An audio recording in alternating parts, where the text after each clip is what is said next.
Okay, you know the feeling. The cursor blinks. Blink, blink. That tiny, relentless heartbeat on a totally empty page. Oh, yeah. Or maybe it's the laundry pile that seems to be breeding in the corner. Exactly. Or that inbox count just ticking up and up. Your deadline's breathing down your neck. Or, the weekend chores are casting this huge shadow. You know you should be doing it. Deep down. But the phone is right there. Or, I don't know, suddenly alphabetizing the spice rack seems vital. Anything but that thing. And then maybe an hour goes by. You're deep in some weird internet rabbit hole. Cat videos, maybe? Guilty. Or reorganizing socks again.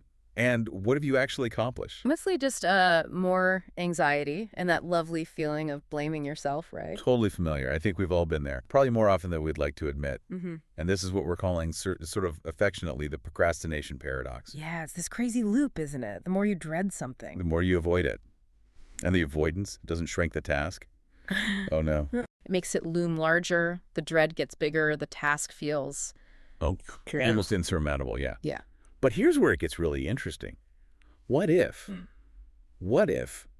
procrastination isn't actually a character flaw? Ooh, okay. Go on. What if it's not about being lazy? What if it's like a biological turf war happening inside your brain? A turf war. I like that analogy. It paints a picture. Right. So our mission for this deep dive is pretty clear. Yeah. We want to get under the hood, look at the neuroscience of why we put things off. Find out who the players are in this internal battle. Exactly. And crucially, unlock 3 really powerful, actionable strategies. Things you can actually use. Strategies to break the cycle, build some momentum, maybe reclaim a bit of discipline. Yes. That discipline we know is in there somewhere. And I think, for anyone feeling overwhelmed or stuck, just understanding this internal fight, it's not just trivia. No, it's genuinely transformative, I think. It shifts things. Yeah, it moves you from feeling like a victim of your habits to feeling kind of empowered, right? Yeah. Setting you up for solutions that actually work in, real life. Okay, so let's get into this brain battle. Who are the main fighters? Right, the 2 main players duking it out in your head. So in one corner, we've got the sophisticated one, the planner, your prefrontal cortex. Oh, yes, the brain's CEO. Sitting right there behind your forehead. Responsible for all the grown-up stuff, yeah. Mm. Long-term planning, rational choices, thinking about your future self. That's the part that signs you up for that ridiculously early morning class months in advance. Yes. Or plans out a big project, thinking about the payoff way down the line. It's all about the long game. Delayed gratification. But then, in the other corner, we have the amygdala. The ancient lizard brain. Deep in the limbic system, much more primal. Its only job, its prime directive, is what? Immediate safety, comfort. Pretty much. Survival instincts. It hates anything hard, boring, or potentially threatening. It just wants instant pleasure. Like the dopamine hit from scrolling social media. Or, cookie. Exactly. Instant gratification is its currency. So here's where the conflict flares up. Yeah. This is why procrastination feels so visceral. Mm-hmm. Your CEO brain presents a big, maybe complex task. Writing a report, doing taxes. And the lizard brain, it doesn't see a goal, it sees. Threat. Discomfort equals danger. This feels hard. This feels unpleasant. Run away. It's basically triggering a prehistoric alarm system, isn't it? Like seeing a saber-toothed tiger. Essentially, yes. It prioritizes escaping that feeling right now. So it says, hey, let's check Instagram. That feels good immediately. And boom. Procrastination happens. The lizard brain wins that round. Immediate comfort trumps future reward. And it makes sense why it's so powerful in the moment, It's wired for immediate survival. But our modern threats are spreadsheets, not predators. Precisely. So fighting it head on, often a losing battle. It's too fast, too instinctive. So we need to be clever. We need to trick it. Kind of, yeah. Trick it into compliance. Make the scary task seem less scary, less effortful. Maybe even a little appealing. Okay, that leads us perfectly into the first strategy then, the 2-minute rule. Ah, yes. A classic for a reason. You know that feeling, right? Staring at a task, and there's just this huge wall between you and starting. The activation energy. It feels massive sometimes. Just beginning is the hardest part. It really does. So, the 2-minute rule, how does it tackle that? It's designed to just smash that barrier, make it almost laughably small. Okay. The rule is simple.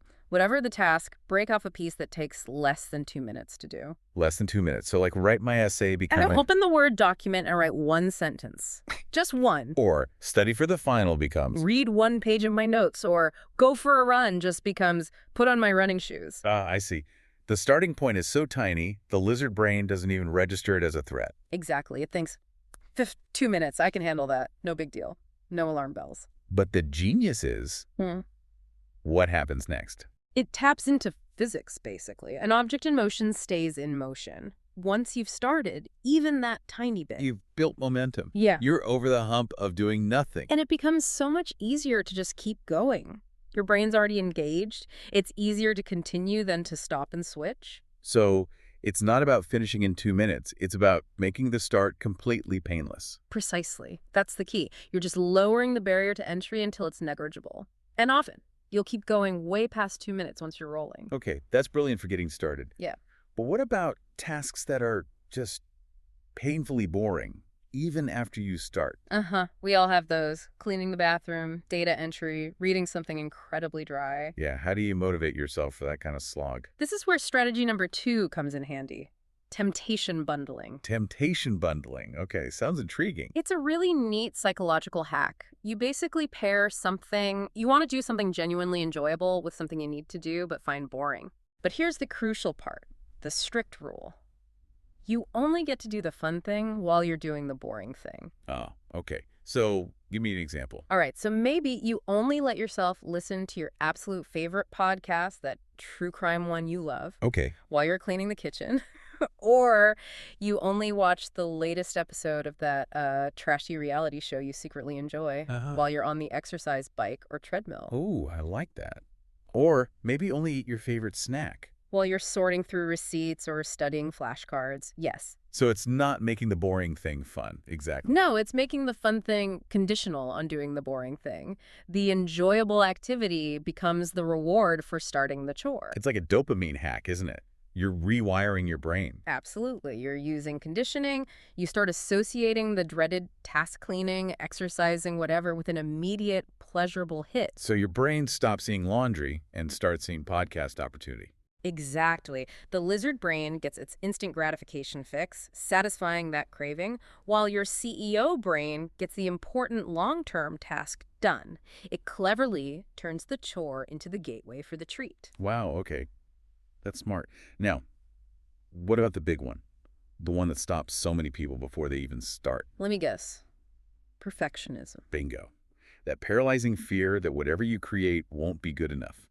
The blank page stare caused by pressure. Analysis paralysis. You get stuck editing sentences you haven't even written. It's brutal. It really is. So the final strategy is about tackling that head on. Yes, it's about giving yourself radical permission to be imperfect. Strategy 3, embrace the junk draft. The junk draft. Okay, explain. The idea is simple, but so liberating. You tell yourself honestly, okay, I'm going to write the absolute worst, most embarrassing first draft of this thing possible. You actively try to make it bad. Kind of. You give yourself permission for it to be terrible. Fill it with cliches, use awful grammar, let ideas ramble. Just get words down, any words. So the goal isn't quality at all. It's just getting something on the page. Exactly. Quantity over quality for this first pass. Separate creation from critique entirely. Just make marks on the paper or type characters on the screen. Why is that so powerful? How does letting yourself write junk actually help? Because of this fundamental truth. You can edit a bad page, but you can't edit a blank page. Right. The junk draft completely disarms that perfectionism demon. It shifts your goal from excellence, which is scary and vague, to just completion of a draft, any draft. It kills the analysis paralysis. Completely. You just start creating. Then, once the junk is actually there, your CEO brain, the planner, the editor. It can come in later and polish it up. Yeah. Calmly, efficiently. Right. You separate the messy, free-flowing creation part from the structured, critical editing part. It frees up so much mental energy. Okay, this is fantastic. So let's do a quick recap of this anti-procrastination toolkit. Sounds good. First, the 2-minute rule. Beat activation energy. Just get started by making the first step tiny. Make it too small to fail.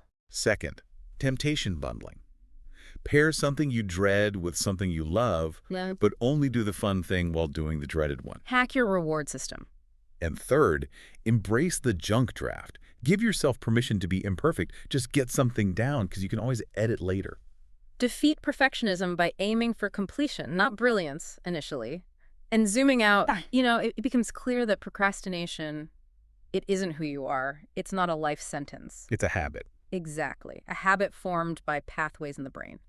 And the amazing thing is, by understanding this psychology, this internal turf war, you gain the power to build new habits. Better habits, more powerful ones. Yeah, habits that lead to momentum, productivity, discipline. Working with your brain, not constantly fighting it. So as we wrap up this deep dive, here's the challenge, the call to action for you listening. Don't just file this away. No. Don't procrastinate on using the anti-procrastination strategies. Pick one, just one technique we talked about. The 2-minute rule, temptation bundling, the junk draft. And right after this finishes, like immediately after, take 2 minutes. Yeah. Just 2 minutes. And start that thing you've been avoiding. Open the document, put on the shoes, pair that chore with a song. Just start. Your future self will absolutely, undeniably thank you.